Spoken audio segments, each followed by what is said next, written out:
So hey what's up guys, welcome back to my new study channel. It's your boy Naman. So guys आप अच्छे होंगे. So guys आज हम करेंगे part 2 chapter number 6 tissue. Class 9th है, chapter number 6 tissue. अभी तक हमने पढ़ा कि लोकेशन ऑफ मरस्मेटिक टिश्यू और अभी मैं उसके बारे में डिफाइन करा था आपको. Apical मरस्मेटी. It is found at the growing tip of stem and root which increases the length of stem and root. It means that ये जो मैंने डायग्राम ड्रॉ किया है ना आपको, इसका मीन इसी से ही है. यहाँ से जैसे इतना बड़ा डायग्राम है, क्या है डायग्राम है ना, सॉरी ये बार बार कैमरा. ये डायग्राम है और ये फर्स्ट नंबर पे आता है ये वाला एपिकल मरस्मेटिक. कितने नंबर पे आता है? फर्स्ट नंबर पे आता है एपिकल मरस्मेटिक टिश्यू, जो कि हमारा मेन मुद्दा क्या होता है? Growing tip of stem and root. बस इसके ये काम होता है कि एक नंबर स्टार्टिंग में आता है, तो यही काम होता है बस इसका. अब हम पढ़ते हैं intercalary meristematic. Intercalary meristematic tissue it is present eight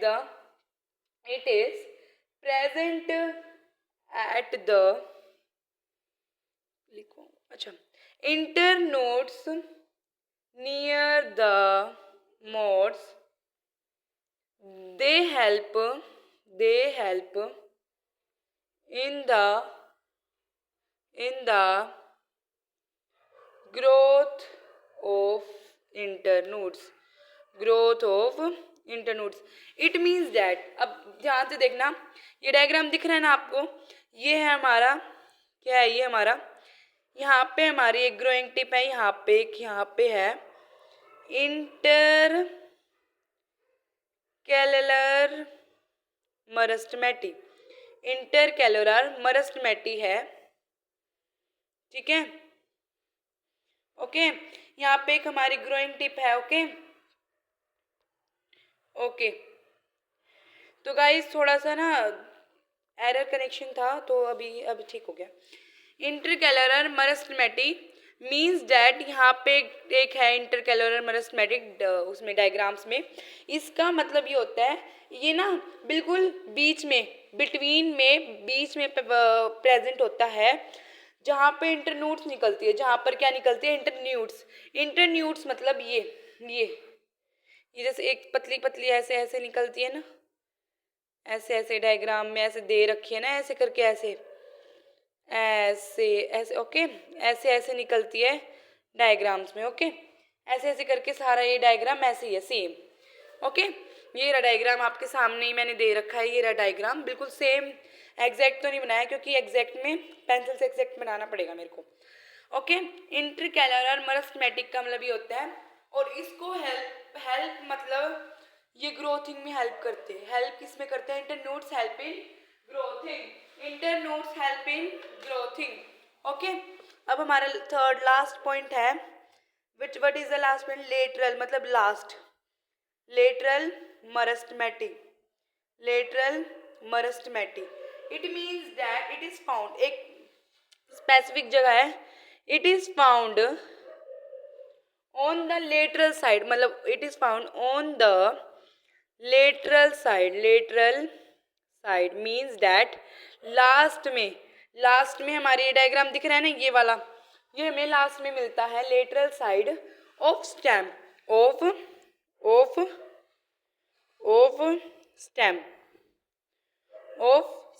okay. Stamp में होता है, और क्या होता है इसका काम? स्टैम्प में जब होता है जब ये स्टैम्प में होता है एंड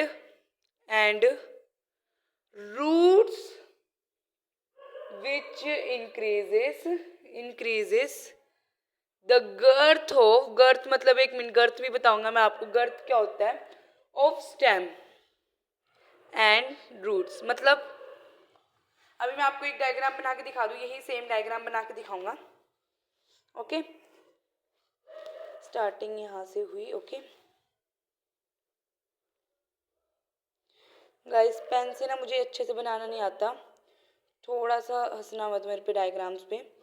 मुझे ना पेन से इतनी अच्छे से बनाना नहीं जितना ना पेंसिल से आता है. ओके, एक तो मैं आपको रफली वाला करवा रहा हूँ, तो थोड़ा सा एक बार ना मेरे को, और एक तो खुद भी तो करना पड़ता है एक तो, ठीक है। एग्जैक्ट तो नहीं बनाया बट ठीक है, ओके। तो ये जो इसका ये वाला पार्ट होता है ना, ये यहाँ पे भी थोड़ा सा स्पेस होता है, इसको कहते हैं हम एपिकल मरस्टमेटी, एपिकल मरस्टमेटी। और जो यहाँ पे होता है बिल्कुल न्यूड्स, ये न्यूड्स के साथ है, यहाँ पे एक न्यूड्स है, यहाँ पे होता है इंटरकैलर, इंटरकैलर मरस्टमेटी, इंटरकैलर मरस्टमेटी, ओके। और एक जगह और थी यहाँ पे लेटरल मतलब लास्ट, लेटरल मतलब लास्ट। अब एक बात बताना आप, इसने क्या बोला, इसने बोला कि इंक्रीज मतलब बढ़ाते हैं इसकी लेंथ, जैसे इंक्रीज मतलब बढ़ाते हैं, क्या क्या बढ़ाते हैं, गिर्थ ऑफ ग्रो, स्टेम की गिर्थ एंड रूट, रूट कैसे मतलब मैं बताता हूँ आपको। यहाँ पे क्या है, अब देखना, यहाँ पे होती है भाई एक प्लांट, देखा होगा आपने, ऐसा प्लांट मान लो, और यहाँ पे उसकी जड़ें है, ठीक है, जड़ें होगी ये ऐसे ऐसी, और जड़ें ऐसे ऐसे, ओके, जड़ें है ये इसकी, ओके। और जो जो जड़ें है ये, इसकी जड़ें जब भी इसमें पानी दोगे तो इसमें इसकी बढ़ती जाएगी, बढ़ती जाएगी, बढ़ती जाएगी। तो इसने ये बोला है कि हम पानी डालेंगे, ये करेंगे, वो करेंगे, तुम्हारी रूट्स एंड स्टेम गिर्थ में बढ़ती जाएगी, ओके। बस यही बताया। अब क्या पढ़ेंगे हम, अब मैंने आपको क्या पढ़ाया था, 1 मिनट, ठीक है, ओके। अब हम पढ़ेंगे परमानेंट टिश्यू, क्या पढ़ेंगे हम, permanent tissue, okay. Permanent tissue करते हैं, अभी स्टार्ट करते हैं हम परमानेंट टिश्यू।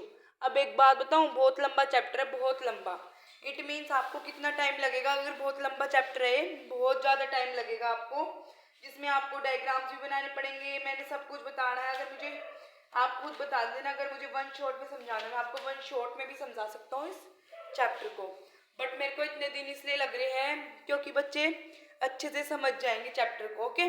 तो अब परमानेंट टिश्यू करवा के उसके बाद रेस्ट दूंगा, जब तक आप ये कर लेना, ओके। क्योंकि सबसे इम्पोर्टेंट चैप्टर है टिश्यू, टिश्यू हमारे जिंदगी का अहम हिस्सा है, और टिश्यू ही हमारे मतलब ये है permanent tissue, here is permanent tissue here, okay. चलो, पहला एक क्वेश्चन दिया है कि what happen to the cell formed by meristematic tissue, कि सेल्स को क्या हो जाता है जब मेरिस्टेमेटिक टिश्यू में ग्रोथ होती है उनकी, हैपन मतलब क्या हो जाता है उनको। तो आप लिखोगे, पहले हम परमानेंट टिश्यू की हेडिंग डालनी है हमने, अब लिखना है आपको व्हेन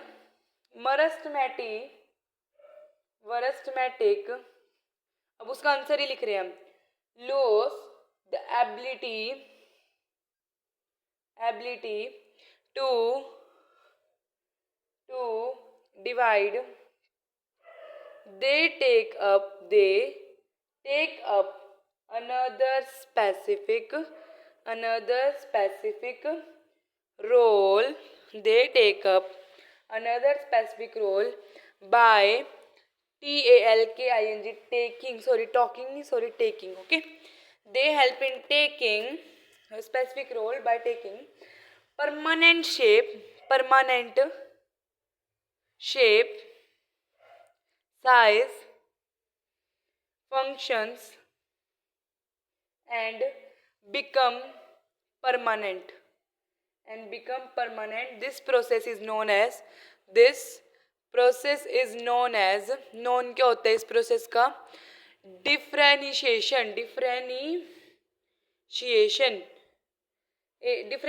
मतलब पता चल गया आपको। अब मैं बताता हूँ आपको क्या होता है, जब भी आपके क्वेश्चन आए कि परमानेंट टिश्यू क्या होता है, परमानेंट टिश्यू आप बोलना which is having a same size shape and that are permanent shapes and that have permanent size is called permanent tissue, और इसको हम दूसरा नाम बोलते हैं डेफिनेशन का मतलब होता है ये लीड्स करती है डेवलपमेंट में और various type of permanent tissue, okay. बस यही मतलब है इसका। और अगर आपको देखना हो तो यहाँ देखो, ये रहा, यहाँ पे ये रहा, ये रहा देखो, differentiation leads to the development of the various permanent tissue. Okay, यही क्वेश्चन आपका, और यही अगर आपको करना हो तो बता देना। ओके, ये परमानेंट टिश्यू है। अब इसके हम दो टाइप पढ़ते हैं परमानेंट टिश्यू के। दो परमानेंट टिश्यू के दो टाइप्स है। क्या क्या टाइप्स है? दो लिखो, two types of permanent tissue. PT लिख दिया तो तुम समझ जाना। ओके, सिंपल और एक कॉम्प्लेक्स। सिंपल और एक कॉम्प्लेक्स, दो टाइप के टिश्यूज होते हैं। इसके भी दो टाइप के टिश्यूज होते हैं। अब सिंपल टिश्यू परमानेंट टिश्यू को हम पैरेन्काइमा भी कह सकते हैं। क्या कह सकते हैं? सिंपल परमानेंट टिश्यू को पैरेन्काइमा भी कह सकते हैं। मैंने यहाँ लिखा सिंपल टिश्यूज, ST लिख दिया। यहाँ लिखा पैरेन्काइमा, पैरेन्काइमा। अब लिखोगे आप, इट इज अ टिश्यू। आज बस सिंपल टिश्यू होएगा और कुछ नहीं होने वाला, क्योंकि ज़्यादा लंबा है गाइस। और एक राइटिंग पे मत जाना प्लीज़ यार। वैसे मैं आपको समझा रहा हूँ, आप बस वो समझ लो, क्योंकि मेरी राइटिंग थोड़ी अच्छी तो है, बट समझाने में ना मेरा वही हाल होता है। समझाने में किसी और को समझाऊँ, आप तो मेरी यूट्यूब फैमिली हो, तो आपको थोड़ा समझाऊँ, प्यार से समझाना है, तो मुझे ऐसे थोड़ी राइटिंग में देख लेना। ओके, ये होता है, इट इज़ अ टिश्यू जो बनता किससे है? Similar kind of cells, similar kind of cells. अब इसकी करेक्टरिस्टिक्स जान लो। करेक्टरिस्टिक्स क्या होती है?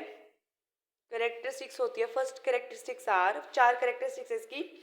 इट कंसिस्ट ऑफ, लिखो, it consist of unspecialised cell with thin cell walls, with thin cell walls। वैसे मैं अगर इसकी दो करेक्टरिस्टिक्स लिखवाऊँ ना, तो अब दो ही बहुत आपके लिए। ओके, वैसे भी एग्जाम में इतना कोई कुछ पूछता नहीं है, मुझे पता है इतना तो। दे आर लिविंग सेल्स, लिखो, दे आर लिविंग सेल्स। बस दो करेक्टरिस्टिक्स बहुत है गाइस। इसकी लोकेशन बता दूं मैं आपको, location is very important. Location, location की सब हेडिंग डालो और लिखो, first location just below the, just लिखो, just below the epidermal, epidermal tissue, epidermal tissue. Okay, अब आप कहोगे फंक्शंस लिख लो, एक ही था बस इसका।